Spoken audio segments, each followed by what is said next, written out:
제가 이제 크리스찬 라이프에 한 달에 한 번씩 글을 쓰기로 했거든요. 그래서 이제 필자 모임이 있어서 가는데, 여기, 지금 트리스트램에서 들어가서 고속도로 가는데, 차가 예상대로 꽉 막혀 있는 거예요. 움직이질 않아요. 그래서 금방 또 뚫리겠지. 그리고 또 한참 이렇게 기다리다가, 보니까 GPS를 한번 켜봤어요. 구글맵을 켜봤더니 앞에 이 교통체증이 있다고, 돌아가면 시간을 절약할 수 있다. 그래서 노스코트로 빠져나가가지고 그렇게 레이크 로드로 지나서 오네와 해서 이렇게 다시 고속도로로 이렇게 들어갔습니다. 그 사이에 노스코트와 그 오네와 사이에 침수가 된 거예요. 도로가 이 밀물이 들어왔고 하이타이드가 있는 데다가 또 그 비바람이 쳤지 않습니까? 스톰게일로 비가 많이 내리니까 이 물이 안 빠져나가지고 도로에 이 가득 차 있고, 그리고 파도가 막 쳤다고 그러는데, 제가 지나다니면서 여기서 파도가 바닷물이 들어올 때가 있나 그러니까 모르겠던데, 하여튼 바닷물이 올라왔대요. 그만큼 이 하이타이드가 높았다고 그럽니다. GPS 안 봤으면 제가 그 꼼짝없이 갇혀서 1시간이고 2시간이고 있을 뻔했습니다. 스마트폰 덕에 참 좋았다 이런 생각을 했고요. 죄송합니다. 제가 안경을 좀 바꿔야 되겠습니다. 잘 안 보이네요.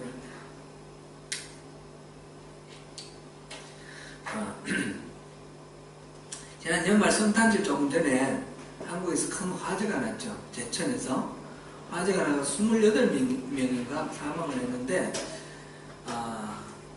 그 뉴스를 보다 보니까 2층에 그 목욕탕이 있었는데 거기에서 20명이 사망을 했습니다. 그래서 갇혀있다고 유상케 해달라고 막 그러는데 아우성치고 119에 계속 전화하고 했는데 그를 현장에서 이 구조대원들이 몰랐대요. 왜 그런 일이 생겼을까? 이제 그런 게 이제 계속 문제가 되고 있는데, 이제 화재가 나면 들어가서 불 끄는 사람뿐만 아니라 밖에서 상황을 보고 119에서 오는 연락도 듣고 하면서 그 불 끄는 사람한테 계속 교신을 하면서 무전을 하면서 지시하는 지휘부가 있는 거예요. 그런데 이 우리나라 소방 체계가 지금 소방수도 부족하고 장비도 부족해서 그 지휘부가 정상적으로 가동이 안 됐다는 겁니다. 서울 같은 데는 통신하는 사람이 반드시 따로 필요한데, 따로 있는데, 이 제천에는 그게 없어가지고, 한 사람이 하긴 했는데, 이 119하고 제대로 연결도 안 되고 그래가지고, 구조하는 사람하고, 이 119하고 사이에 이 의사소통이 안 되어서, 2층에 그래 사람이 많이 있는 줄 모르고, 엉뚱하게 지하실에 내려갔다가, 또 여기 갔다가 저기 갔다 하느라고 시간을 놓쳐버린 거예요. 그래서 20명이나 죽었다. 그런 이야기를 듣고 참 마음이 아팠습니다. 이런 시스템 빨리 잘 갖추어서 앞으로도 그런 위험은 언제든지 있는 거니까 잘 대비를 하면 좋겠다. 그런 생각이고요. GPS를 통해서 내 눈에 보이지 않는 그런 공간에서 벌어진 일을 아는 것이나, 또는 화재 현장의 상황을 파악하고 이렇게 지휘하는 소방지휘부, 이것에 대해서 생각하면서 우리 인생이 그런 거겠다, 그런 생각이 들었습니다. 우리 인간은 시간과 공간 속에 갇혀 있습니다. 내가 여기 있으면서 동시에 다른 곳에 있을 수가 없습니다. 과거에는 그래도 좀 기억이 있을 수가 있겠지만 미래에 대해서는 우리가 전혀 알 수가 없습니다. 그러니까 우리가 눈에 보이고 내 손에 만져지는 이것이 세상 전부인 것처럼 그렇게 살아갈 수밖에 없는 존재가 바로 우리 인간입니다. 공상 영화에서 보면 타임머신 타고 미래로 갔다가 과거로 갔다가 과거에 가서 뭘 약간 바꿔가지고 자기 운명을 바꾸기도 하고 막 그러는데, 그게 우리 인간 세상에 가능한 일이 아니지요. 밤하늘 날아가는 비행기가 어떻게 날아가는가 한번 생각해 보십시오. 비행기가 지금 한국에서 여기 오는 칼은 밤에 날아오고, 여기서 한국으로 가는 건 낮에 가는데, 밤에 날아오는 경우를 한번 생각해 보십시오. 깜깜한 칠흑 같은 밤입니다. 아무것도 보이지 않습니다. 조종사가 자기 눈으로 관찰을 해서 앞에 전방을 주시해서 날아간다 그러면 이거는 정말 언제 바닷속으로 빠져들지 모르는 이야기입니다. 비행기 안에는 여러 가지 기계 장치가 있어서 고도를 자동으로 이렇게 측정할 수 있도록 하고 방향을 정함과 동시에 이 관제탑하고 끊임없이 교신을 합니다. 그래서 항로를 이탈하면 항로를 왜 이탈했냐 수정해라 좌표 얼마 수정해라 이런 식으로 끊임없이 교신을 합니다. 물론 이륙할 때부터 교신을 하죠. 그리고 항해하는 공중에서 나라를 비행하는 동안 이 관제탑하고 계속 교신을 하고 착륙할 때도 관제탑하고 교신을 합니다. 만약 기상 상황이 안 좋아서 착륙하기 어려우면 대기해가 있다가 그렇게 갈 수도 있고 아니면 다른 인근 공항으로 옮겨서 갈 수도 있고 이 비행기는 끊임없이 지상의 관제탑과 교신을 하면서 자기 항로를 안내받아서 안전하게 비행을 해 나갑니다. 만약 비행사가 관제탑과 교신을 끊어버리면 정상적으로 비행할 수 없습니다. 신앙은 그런 것이 아닌가 그렇게 생각됩니다. 눈에 보이는 것 없고 또 손에 만져지는 것 없지만 늘 하나님과의 교신을 통해서 알 수 없는 미래를 향해서 하나님을 신뢰하면서 나아가는 것 이것이 우리 신앙이 아니겠는가 그렇게 생각됩니다. 2018년도 우리 한 해 성도 여러분들의 이 journey 한 해 인생의 이 journey가 하나님과 이 교신 속에서 항상 이 교신이 끊어지지 않고 하나님께 늘 초점 맞춰놓은 상태에서 하나님이 이끌어가시고 또 보호하시고 잘못되면 수정해 주시는 대로 그렇게 아주 복된 인생 되시기를 축원합니다. 네. 오늘 본문은 사무엘이 하나님의 사람으로 처음 세워지는 그런 상황입니다. 사무엘의 어머니 한나가 서울에서 이 사무엘은 젖을 떼자마자 엘리에게 맡겨졌습니다. 엘리 대제사장은 그 당시 이스라엘의 대제사장이었고 사사였습니다. 그런데 이때를 사무엘 3장 1절 보면 이때는 여호와의 말씀이 희귀했다 그랬습니다. 하나님의 말씀이 희귀했다 드물었다 아주 드물었다 그런 말입니다. 사무엘이 여호와의 전에 이 성막에 실로 있는 그 성막 그 안에서 주거를 하는데 성막에 누워 있는데 하나님이 사무엘을 부릅니다. 사무엘아 사무엘아 부르시는 소리를 듣고 사무엘은 생전 처음 듣는 소리입니다. 하나님 소리 처음 들었기 때문에 엘리 제사장이 부른 거 아시면서 엘리 대제사장 앞에 가서 부르셨습니까? 그랬더니 나 부른 적 없다고 부릅니다. 잘못 들었나 보다. 가서 다시 자라. 그래서 다시 잠자리에 갔더니 또 사무엘아 사무엘아 부르는 소리가 들립니다. 또 달려갔습니다. 부르셨습니까? 그랬더니 안 불렀다고.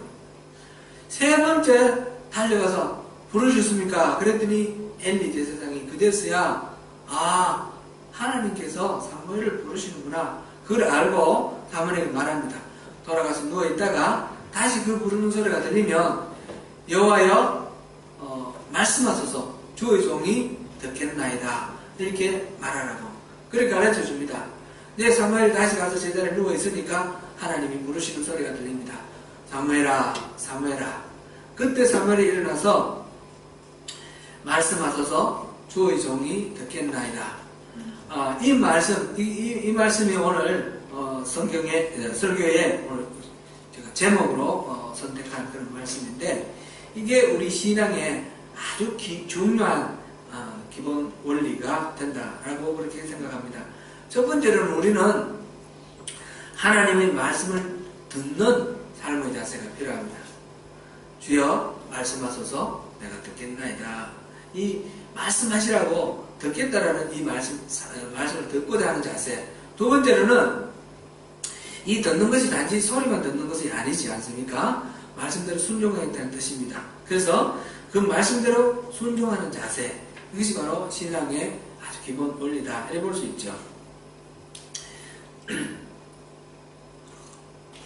지금 이 일이 일어났을 때에 엘리 제사장, 영어로는 일라이 그러는데 엘리 제사장은 하나님의 음성을 듣지 못했습니다.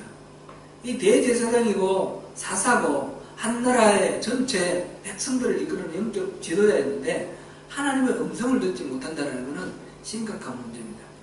엘리는 원래 못 들었습니까? 그렇지 않습니다. 바로 앞 2장에 보면 하나님께서 엘리를 막 꾸짖는 말씀이 나옵니다.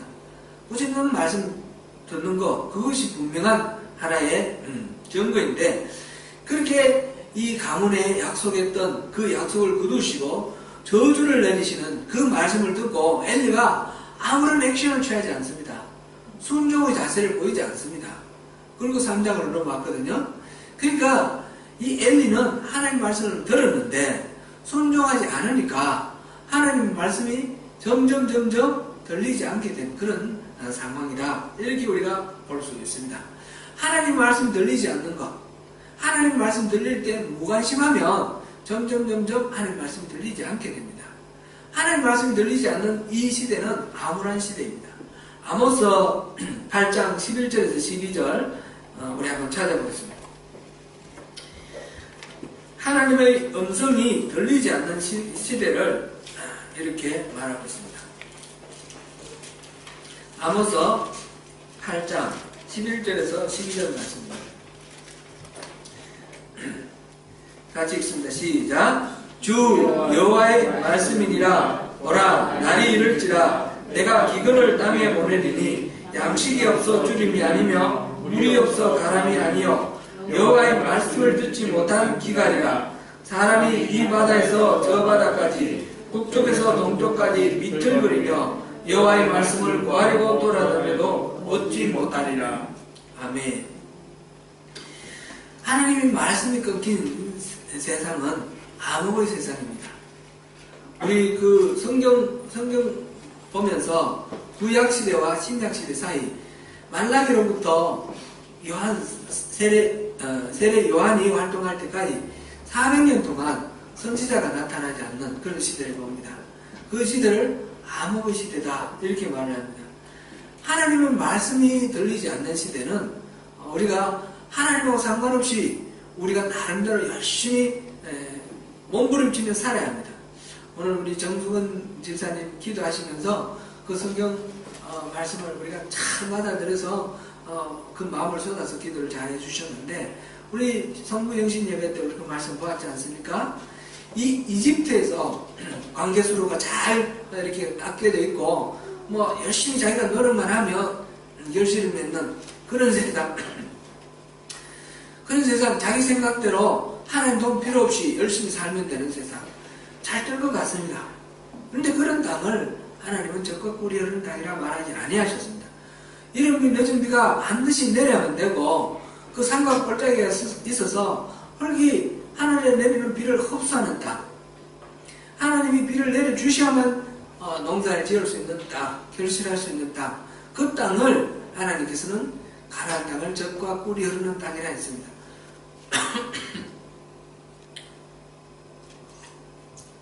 하나님이 말씀하지 아니하시는 그 세상은 우리가 보기에는 우리가 노력하면 뭔가 이루는 것 같지만 모든 것들이 다 내 힘으로 내 능력으로 다 이루어야 되는 것이기 때문에 너무나 힘들고 어려운 세상입니다.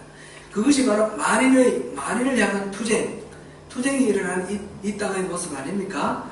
이 죄가 지배하는 이 세상, 내가 살기 위해서는 남을 밟아야 되고 또 나의 이익을 위해서 이렇게 모였다가 이렇게 헤어지고 저렇게 모이는 이합집산과 끊임없는 생존 경쟁 속에서 싸우며 살아가는 인생, 그것이 바로 하나님이 없는 세상의 모습입니다.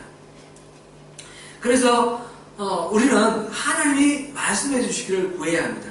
성도는 하나님의 말씀을 듣고자 하는 마음으로 열심히 하나님께 구하는 그런 사람이 바로 성도이고, 그것이 바로 우리 신앙생활이다 이렇게 말할 수 있습니다. 그러므로 하나님의 음성 듣는 것은 선택이 아니라 필수입니다. 하나님의 음성이 들리지 않는 것은 말하자면 우리의 신앙생활이 하나님의 뜻에 맞지 않기 때문에 하나님의 음성을 거두셨다 이렇게 우리가 이해해도 좋겠습니다.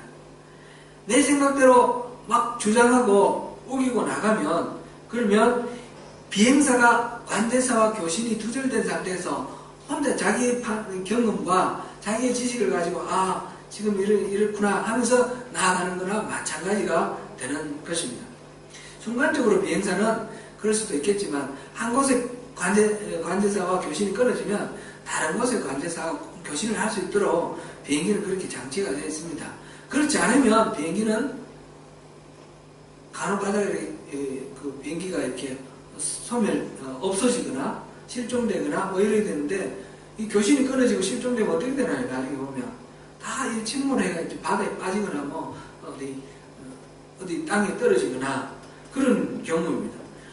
이 교신이 끊어지면 죽는 겁니다.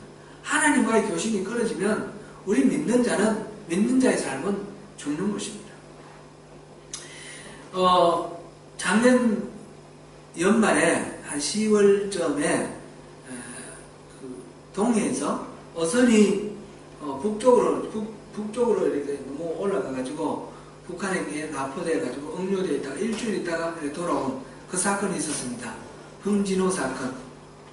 저는 이제 한국 뉴스를 많이 보는데 여러분은 보시나 안 보시나 모르겠습니다.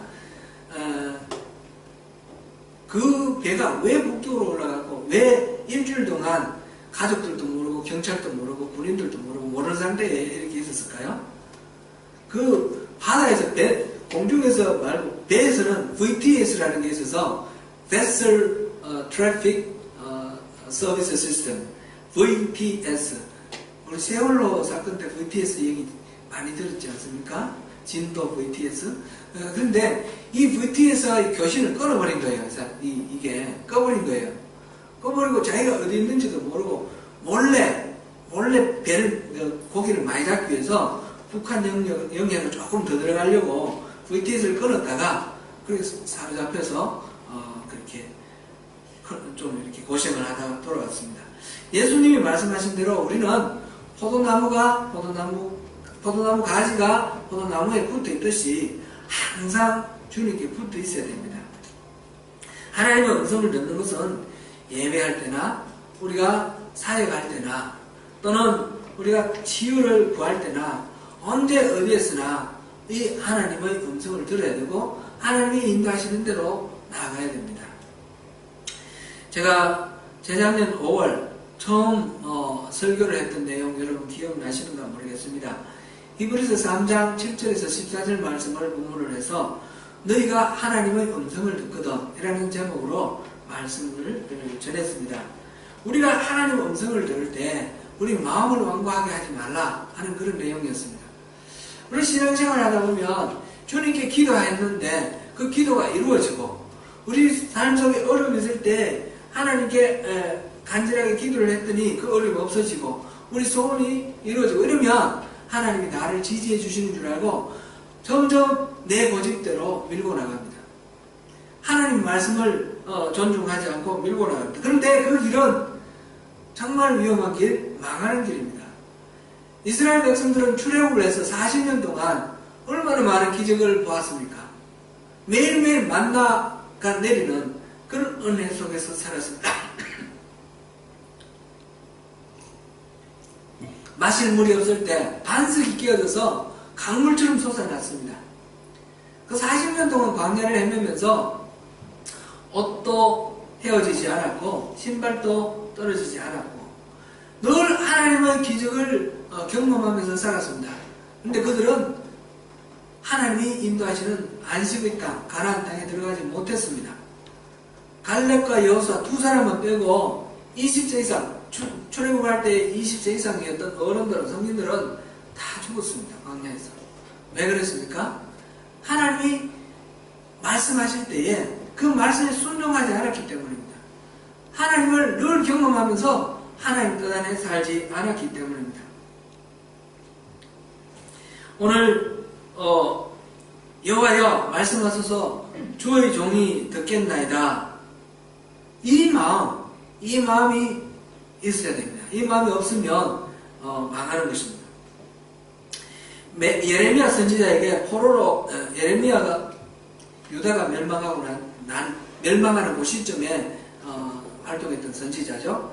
막 여시야 왕 때부터 시작해서 이 시드기야 왕까지 왕이 이렇게 계속 바뀔 때 계속해서 하나님의 말씀을 전했습니다. 이제 마침내 이 유다가 멸망했습니다.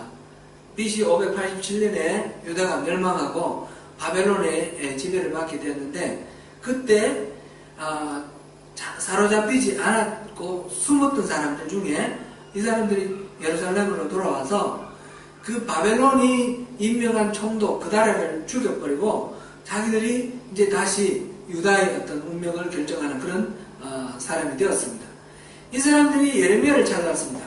예레미야를 찾아와서 하나님께 하나님 뜻을 물어보라고, 하나님 뜻을 물어보고 하나님의 인도하시는 대로 우리가 살아가겠다고 그랬는데, 예레미야가 기도를 하고 난 뒤에 그 하나님 뜻을 말해줍니다. 너희들이 이곳을 떠나지 마라. 이곳에 있으면 회복시켜주겠다. 절대로 이집트로 내려가지 마라. 그렇게 하나님 말씀하셨는데 이들이 뭐라고 했습니까? 이게 이제 한 절만 우리 읽어보겠습니다. 예레미야 43장.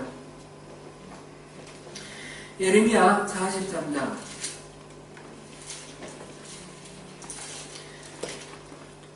그 지도자들의 반응입니다. 제가 가진 성경으로 구약 1122쪽입니다. 43장 2절을 우리 한번 보겠습니다. 예레미야 43장 2절. 그들이 스스로 예레미야에게 와서 찾아와서 말하기를 42장 5절 6절 보면 우리에게 이르시는 모든 말씀대로 행하리이다. 여호와께서는 우리 가운데 진실하고 성실한 정인이 되시옵소서. 우리가 당신을 우리 하나님 여호와께 보내면 그의 목소리가 우리에게 좋든지 좋지 않든지를 막론하고 순종하려 함이라. 우리가 우리 하나님 여호와의 목소리를 순종하면 우리에게 복이 있으리이다. 이렇게 말했던 사람입니다. 이게 이제 42장 5절 6절 말씀인데, 43장 2절 말씀, 떠나지 말라는 그 말씀을 듣고 뭐라고 말했는지 2절 말씀 같이 읽습니다. 시작. 호스타의 가레야의 아들 요하난과 모든 오만한 자가 예레미야에게 말하기를 내가 거짓말을 하는도다. 우리 하나님 여호와께서는 너희는 애굽에서 살려고 그리로 가지 말라고 너를 보내어 말하게 하지 아니하셨느니라. 지금 예레미야가 애굽으로 내려가지 말라고 하셨다라고 전했더니 하나님은 그렇게 말씀하지 아니하셨다. 네가 거짓말한다. 이렇게 말하고 있습니다. 애초에 순종할 마음이 없으면 하나님 말씀 묻지는 말지. 하나님 응답 듣고는 자기들이 마음에 원하는 응답이 아니기 때문에 거짓말한다라고 그렇게 거절을 합니다. 우리가 하나님의 음성을 듣기를 원하고 하나님 말씀대로 따르겠습니다 하면서 우리가 기도하면서 얼마나 많이 이런 오류에 빠지는지 모르겠습니다. 하나님 말씀하시면 우리가 듣겠습니다 해놓고 그 말씀이 내 마음에 안 들고 내가 원하는 바가 아니면 이거 하나님 말씀 아니야, 하나님 뜻 아니야, 그렇게 거부해버리고 부정해버리고 넘어가는 경우가 있지요. 하나님의 음성을 듣고자 하는 자세는 첫 번째고, 두 번째 하나님의 음성을 듣고 순종하고자 하는 자세, 이 두 가지가 결합이 되어 있어야 됩니다. 이 분리되면 안 됩니다. 꼭 같이 하나가 되어 있어야 됩니다. 2018년 하나님의 음성을 듣기를 사모하시고 하나님 말씀하실 때 순종하시는 우리 모두 되시기를 주님의 이름으로 축원합니다. 이제 하나님의 음성 들으려 그러면 어떻게 해야 됩니까? 이제 요즘 또 하나님의 음성 듣는다 그러고 엉뚱한 소리 하는 사람들이 많아가지고 이제 하나님의 음성 듣는다는 게 굉장히 위험한 그런 이야기가 되고 있습니다. 제가 몇 번 말씀드렸지만 한국에 전쟁이 난다든지 이런 식으로 그렇게 하는 사람들 많이 있죠. 구약시대 때 하나님은 특별한 사람들, 몇몇 사람, 선지자들을 찾아서 꿈으로나 또는 환상으로나 이렇게 나타나셔서 하나님이 말씀해 주셨습니다. 일반적으로 보통 사람들은 하나님하고 직접 이렇게 하나님 직접 만나주시는 그런 사례들이 많지 않습니다. 신약시대에 들어와서도 초대교회에 들어오면 하나님이 환상으로 또 꿈으로 직접 말씀하시는 경우들이 많이 있습니다. 그런데 그런 경우에 우리가 이제 생각할 때는 하나님이 직접 나타나셔서 말씀하시면 제일 확실할 것 같은데, 근데 그게 그렇지 않다는 거죠. 우리도 경우에 따라서 꿈을 꿀 수도 있고 또 환상을 볼 수도 있는데, 그게 하나님 말씀인지 아닌지 확실하게 이렇게 확신하기가 어려울 때가 많습니다. 하나님이 분명히 말씀하시는데도 불구하고 사람들은 그것을 모르는 경우 있습니다. 아주 많은 사례들이 많지만 한 가지만 말씀을 드리면, 예수님이 이 땅에 오셨잖아요. 하나님이 사람의 몸을 입고 이 땅에 오셔서 그들은 그 당시에 팔레스틴 지방에 살았던 사람은 예수님을 직접 눈으로 목격하고 그 설교를 듣고 예수님이 베푸시는 기적을 직접 눈으로 봤던 사람들이 허다합니다. 그런데 그들이 예수님을 믿었습니까? 예수님을 메시아 그리스도인 줄 알았습니까? 대부분은 믿지 않고 대부분은 알지 못했습니다. 본다고 아는 것이 아니고 만난다고 더 확신하는 것이 아니라는 사실입니다. 예수님의 제자 중에 요한과 야고보는 이제 예수님이 마지막 이제 십자가를 지시기 위해서 예루살렘을 올라가는데, 그 어머니가 예수님께 청탁을 합니다. 우리 아들 주님이 지금 왕이 되시면 하나는 왼편에 하나는 오른편에 그렇게 세워두세요. 영의정 좌의정 우의정으로 이렇게 그렇게 써달라는 거예요. 그 말 듣고 다른 제자들이 어떻게 했습니까? 화를 내면서 너희들만 얼마나 잘났냐고 그러고 누가 크냐고 그러고 다투고 싸웁니다. 예수님이 그 전에 말씀하셨습니다. 내가 올라가면 제사장과 또 그 바리새인들에게 핍박을 당하고 죽는다. 고난을 당하고 죽고 난 뒤에 다시 부활할 거다. 예수님은 지금 고난당하러 올라가시는 거예요. 예수님이 고난당하러 올라가신다는 말씀을 3번이나 했습니다. 제자들에게 특별하게 모아놓고 내가 지금 죽으러 간다. 그랬는데 그 제자들은 그 말을 의미를 알아듣지 못합니다. 직접 듣고 직접 만난다고 아는 것이 아닙니다. 우리가 그때 당시 사람들보다 훨씬 더 유리합니다. 우리에게는 성경이 있습니다.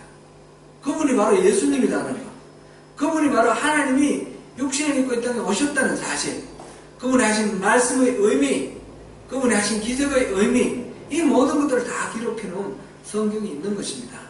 하나님의 음성을 듣는 첫 번째는 성경을 읽는 것입니다. 성경에 이미 하나님이 계시해 놓으신 하나님의 그 마음, 하나님의 뜻, 그것을 우리 성경을 통해서 우리가 잘 알아야 됩니다. 2018년 한 해를 시작하면서 여러분, 그리스도인으로 살려면 성경을 읽는 것은 당연하지 않겠습니까? 올해는 어떻게 성경을 읽을 것인지 규칙적으로 정해놓고 일정한 분량을 매일매일 읽도록 우리 습관하는 것이 필요합니다. 성경 읽기를 결단하시길 바랍니다. 하나님의 음성 듣기 위해서 우리 성경을 읽는다고 해서 또 성경 말씀을 다 이해하는 것은 아닙니다. 성경에는 분명히 하나님의 다른줄, 하나님의 가치 기준이 다 들어있습니다. 그러나 그것을 알고 깨닫는 것은 또 다른 차원입니다. 예수님의 비유, 마태복음 13장에 나오는 그 4가지 밭과 씨의 비유, 여러분 기억나시겠습니까? 길가밭, 돌짝밭, 가시밭, 그리고 좋은 밭, 4가지 있습니다. 이 길가와 그 다음에 가시밭, 그 다음에 돌짝밭, 이거는 결실을 맺지 못합니다. 씨가 떨어지는데, 씨는 하나님 말씀을 씨라고 그랬으니까 하나님 말씀에 생명이 있고 능력이 있는 것은 분명합니다. 그런데 그 말씀이 떨어져도 싹을 틔우지 못하고 열매를 맺지 못합니다. 4번째 좋은 밭. 좋은 밭은 결실을 30배, 60배, 100배 결실을 걷는다 그랬습니다. 그래서 좋은 밭과 나머지 밭과의 차이가 뭡니까? 말씀을 듣고 깨닫는다라는 말이 있습니다. 말씀을 듣고 깨달아야지 우리가 결실을 맺을 수가 있습니다. 예수님께서는 그 말씀을, 그 비유의 말씀을 제자들에게 말씀하시면서 그 말씀을 듣고 깨닫는 너희에게 복이 복이 있다. 그랬습니다. 어떤 사람은 들어도 듣지 못하고 보아도 보지 못하는데 너희들은 듣고 볼 수 있는 것, 그게 바로 복이다. 이렇게 말씀을 하십니다. 들어도 듣지 못하고 보아도 보지 못한다는 것은 이사야에게 하신 하나님의 말씀인데, 유대인들이 계속해서 하나님의 말씀을 불순종하기 때문에 징계를 하십니다. 징계를 하시는데 징계하는 내용이 뭐냐면 들어도 듣지 못하고 보아도 보지 못하는 것, 그것이 징계입니다. 하나님이 우리에게 말씀하실 때 우리가 순종하지 않으면 그 다음에는 하나님 말씀하신 거 들리지 않고 하나님을 환상으로 보여줘도 우리는 보지 못합니다. 이게 하나님 말씀인 줄 깨닫지 못합니다.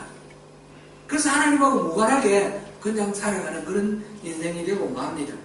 그러므로 여러분, 우리는 하나님 말씀을 듣기를 사모해야 되고, 하나님께서 영적 분별력을 주셔서 하나님 말씀을 들을 수 있고 볼 수 있도록 우리가 구해야 됩니다.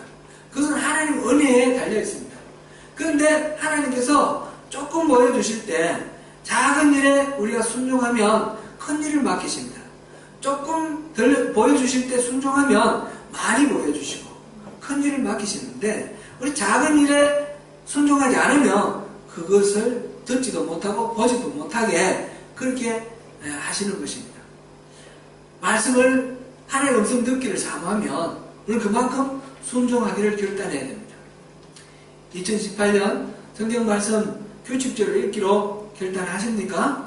네. 말씀 읽으실 때 항상 기도하십시오. 하나님, 내 눈을 뜨게 해주셔서 하나님 말씀하시는 바를 깨닫게 해주십시오. 그리고 또한 하나님 말씀하실 때 순종하게 해주십시오. 그를 늘 구하면서 성경을 읽으시기를 바랍니다. 그리고 그 성경을 읽을 때에 또 성경 공부가 중요한데, 어떻게 그 성경 말씀을 이해해야 될지, 전후좌우를 어떻게 연결을 해야 될지, 이게 이제 성경 공부 시간에 우리가 얻는 것인데, 성경 공부는 성경 지식을 얻는 것이 목표가 아니고 그 성경을 통해서 그 공부를 통해서 하나님의 뜻을 알고 우리 삶에 적용해서 우리 삶이 변화되는 것, 그것이 성경 공부의 목적입니다. 2018년에 또 여러 가지 성경 공부 프로그램이 또 이렇게 열릴 텐데, 여러분 시간을 투자하시고 인생을 투자하십시오. 그래서 함께 말씀을 연구를 하고 같이 진리 안에서 우리가 그 자유를 이루어 나가는 그런 우리 소명교회 공동체가 되기를 소망합니다. 그 다음에 하나님의 말씀을 듣는 것 외에, 성경을 읽는 것 외에 하나님의 음성을 듣는 중요한 통로가 바로 기도하는 것입니다. 하나님은 성경 말씀 기록한 것으로 끝난 것이 아니고 우리가 기도할 때 끊임없이 우리와 교통하면서 하나님의 뜻을 알려주십니다. 기도에 대해서 우리가 흔히 잘못 이해하는 것이, 우리가 여러 번 거론을 했지만 다시 확인해야 되는 것이 있습니다. 그것은 우리가 간절하게 기도해가지고 하나님의 마음을 감동시켜서 하나님의 능력을 이렇게 빌어서 우리가 부딪히고 있는 문제를 해결하고 우리가 바라는 소원을 이루는 것, 그 하나님의 힘으로 우리 문제 해결과 소원 성취하는 것, 이걸 기도라고 생각하면 그거는 오산이라는 것입니다. 기도는 그런 것이 아닙니다. 기도는 하나님의 뜻을 아는 것입니다. 하나님의 뜻을 읽는 것이 기도입니다. 만약 우리가 열심히 빌어가지고 우리의 소원 성취와 우리의 문제 해결을 위해서 하나님의 힘을 우리가 활용한다면 하나님은 우리의 주인이 아니라 우리 종이 되죠. 우리는 하나님을 주인이라고 부르고 하나님을 주인으로 섬기기를 원합니다. 그러니까 하나님의 계획이 뭔지 그것을 알려주세요. 그 하나님 계획에 우리가 어떻게 참여하면 좋을지 그걸 알려주세요. 그것이 기도입니다. 그러면 하나님은 하나님 계획을 아무에게나 막 알려주십니까? 그렇지 않습니다. 하나님과 친밀한 사람에게 알려주십니다. 그래서 우리가 하나님과 친밀한 사랑의 교제를 하는 것이고, 그리고 하나님 뜻 알려주실 때 그 뜻대로 우리가 살아가는 것입니다. 이것이 우리의 신앙입니다. 제가 작년에 우리 진행하다가 잠시 중단하고 있는 그 성경 공부 과정, 경건의 훈련 그 과정에서 기도 편에서 제가 말씀을 이렇게 드렸습니다. 제가 이야기를 말씀드렸습니다. 제가 이 기도를 하는 그 패턴이 어떻게 달라졌는지 말씀을 드렸는데, 저도 신앙생활을 늦게 했는데 어른이 되어서 신앙생활을 하니까 이 믿음이 그냥 쑥 들어오지 않았습니다. 교회에 가서 집사 받고 이렇게 할 때까지도 사실은 하나님을 인격적으로 이렇게 만나는 그런 것도 없고 그냥 이론적으로 이렇게 믿었습니다. 그래서 기도할 때 항상 조국의 민주화와 세계의 평화를 위해서 기도했습니다. 자기 자신의 어떤 뭐를 위해서 기도하는 사람 보면 너무 쫀쫀한 것 같고 좀 위대한 그런 기도 제목을 가지고 기도해야 된다 이런 생각을 했는데, 저희 첫째 딸 초롱이가 태어난 지 5주 만에 탈장이 됐는데, 얘를 병원에 데려가서 이제 수술을 받게 됐는데, 수술 동의서에 얘가 잘못되어도 책임을 묻지 않겠다라는 그런 란이 있었습니다. 그래서 이게 무슨 소리냐 했더니 전신마취를 해서 못 깨어날 수도 있다는 거예요. 이 조만간한 애를 수술실에 들여보내면서 이 아비의 마음이 너무너무 안절부절하고 초조하고 불안하고 그런 거예요. 그래서 하나님께 기도를 하게 됩니다. 하나님께 기도하는데 이제는 조국의 민주화나 세계 평화가 사실은 그때는 저의 관심에 들어오지 않습니다. 이 아이 수술하시는 집도하시는 의사, 그 성기를 주님 지켜주세요. 이 아이가 정상적으로 잘 깨어나게 해주세요. 모든 과정을 주님이 지켜주세요. 그래서 우리 삶에 구체적으로 들어오셔서 개입하시는 하나님, 그런 살아있는 하나님이 그때는 느껴졌다라기보다 필요했습니다. 하나님, 난 이런 하나님 믿어야 되겠습니다. 이제는 하나님 이렇게 믿겠습니다. 도와주세요. 제 믿음 목숨을 불쌍히 여겨주시고 도와주세요. 그렇게 기도를 하였습니다. 그 이후에 제가 기도의 패턴이 달라졌고 또 제 믿음이 달라졌습니다. 하나님에 대해서 인격적인 그런 만남, 말씀이 이렇게 새롭게 부딪혀오는 그런 것을 여러 가지로 경험을 했습니다. 그런 사이에 두 번째 딸 우리 다솜이가 태어난 지 100일 만에 이제 진단을 받았는데 선천적 뇌장애예요. 얘가 뇌가 발달을 안 하는 거예요. 그래서 행동이 발달이 안 됩니다. 그래서 얘는 만 5년을 살다가 하늘나라를 갔는데 그 사이에 늘 100일 수준에서 조금 더 자랐다가 얘가 배밀이 하다가 일어나 앉았다가 다시 배밀이 하고 일어나 앉는 이거를 반복하면서 5년을 산 거예요. 계속해서 이게 간질 그게 오는데 1년에 6번 이렇게 오더라고요. 오는데 얘가 오면 이 스트로크 오면 이렇게 눈으로 보는 앞에서 얘가 막 이렇게 경련을 하잖아요. 경련을 하면서 막 입에 거품이 나오고 막 그러는데 어쩔 수가 없는 거예요. 이걸 도와줄 수도 없고 내가 알아줬으면 좋겠는데 어쩔 수가 없는 거예요. 어쩔 수가. 아픈 애를 어떻게 합니까? 그때마다 막 병원차 부를 수가 없습니다. 막 비상등을 켜고 그냥 병원으로 달려가서 병원에서 주사 한 방 나오면 이제 이완제를 넣으면 그 다음에 풀어주고 그거를 계속해서 반복하면서 이렇게 사는데 하나님을 원망하기도 하고 하나님께 때를 쓰기도 하고 하나님 전능하지 않습니까?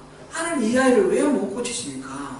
왜 하나님 나한테 왜 이런 어려운 숙제를 주십니까? 그러면서 계속해서 기도를 했는데 그 기도 과정에서 하나님께서 다른 답을 주셨어요. 하나님이 전능하시지 않아서 안 고치는 것이 아니고 그걸 통해서 하나님께서 저는 다 이해할 수 없지만 하나님이 다른 계획이 있다는 것을 말씀하시고 그냥 하나님 주시는 거 하나님 맡겨주신 이 아이 잘 맡아서 돌봐주라 그 말씀을 우리가 들었고 그래서 우리가 하나님을 다 알지 못하더라도 하나님께 다른 계획이 있다는 것을 믿고 하나님을 신뢰하는 것을 5년 동안 훈련하면서 배웠습니다. 그 과정 속에서 그 아이를 통해서 하나님이 우리 이웃들을 통해서 얼마나 많이 사랑을 해주시는지, 예를 들면 제 아내가 일을 잘 못하고 이렇게 퍼져 있으면 그 우리 교회 집사님들이 모셔서 커튼도 새로 달아주고요, 뭐 식탁에 뭐 이게 무슨 그 뭡니까 붙이는 그 종이 붙여가지고 식탁도 예쁘게 만들어 주시고요, 뭐 여러 가지 방법으로 혼자가 아니다, 하나님이 항상 함께 하신다는 것을 계속해서 보여주셨습니다. 여러분, 우리가 원하는 대로 응답하셔야지 하나님 계시는 게 아닙니다. 하나님은 하나님 나름으로 우리가 아는 것 이상으로 하나님의 그 계획이 있으시고 하나님의 예비하신 그 복이 있습니다. 셋째, 우리 찬세미를 이렇게 낳고 기르는 과정 속에서 하나님은 또 다른 차원에서 저의 기도를 변화시켜 주셨습니다. 예상하지도 못하고 꿈꾸지도 못했던 그런 복을 우리에게 주시는 것을 알게 되었습니다. 전반적으로 하나님께서 나 중심으로 나의 문제 이거 해결해달라, 내가 바라는 바 이거를 이루어달라 하는 이 기도, 자기중심적인 이 기도에서 벗어나서 하나님이 하시는 일, 하나님 나라에 대해서 생각하게 하고 그것에 대해서 뜻을 구하도록, 그렇게 찬세미를 통해서는 제 기도의 차원을 더욱 한층 더 높게 이렇게 변화시켜 주셨습니다. 말하자면 천체물리학에서 지동설과 천동설이 있지 않습니까? 지동설은 태양을 중심으로 지구가 돈다는 거고, 천동설은 지구를 중심으로 하늘이 돈다는 거 아닙니까? 예전에는 지구를 중심으로 이 달이 돌고 태양이 돌고 별들이 돌고 다 도는 줄 알았습니다. 지구가 중심이고 이 우주가 지구를 중심으로 돈다 할 때는 이 지구의 실체를 알 수가 없습니다. 우리 과학이 발달하면서 우리가 뭐 이 인공위성을 쏘아서 이렇게 바깥으로 나가보고 이러면서 알게 된 건 뭡니까? 태양을 중심으로 지구가 돌고 있다는 사실. 지동설. 우리 지구가 중심이 아니고 태양을 중심으로 우리가 돌고 있다. 태양 또한 큰 우주, 우리 속한 이 은하계 그 중심을 해서 계속 태양도 돌고 있다는 것을 우리가 알게 되었고, 우리가 속한 은하계도 전체 우주의 어떤 한 지점을 중심으로 해서 이게 계속해서 확장해 나가고 움직여 간다는 것을 이렇게 알게 되었습니다. 우리 지구가 어떤 우리가 그것을 알게 됨으로써 우리의 존재에 대해서 더 잘 알게 됩니다. 하나님께서는 이 무변광장 그 어마어마한 우주를 만드신 분입니다. 그 우주를 만드신 분이 눈에 보이지도 않을 것 같은 이 작은 지구 위에 우리 인생을 만들어 놓으시고 우리를 사랑하셔서 사람의 몸을 입고 이 땅에 오셨다는 게, 이게 정말 논리적으로 말이 안 되는 그런 어마어마한 그런 은혜인 것입니다. 우리가 우리 자신을 중심으로 두고는 정확하게 우리를 알 수가 없습니다. 하나님이 중심되고 우리가 객관화될 때, 그럴 때 우리가 내가 누군지 참된 나를 찾습니다. 자기를 부인하고 자기 십자가를 지고 나를 지니라 말씀하신 예수님의 그 말씀의 의미가 바로 그것입니다. 죄의 본성으로 어그러진 우리 자신, 자기 중심적인 생각으로는 우리 참된 자를 찾을 수가 없습니다.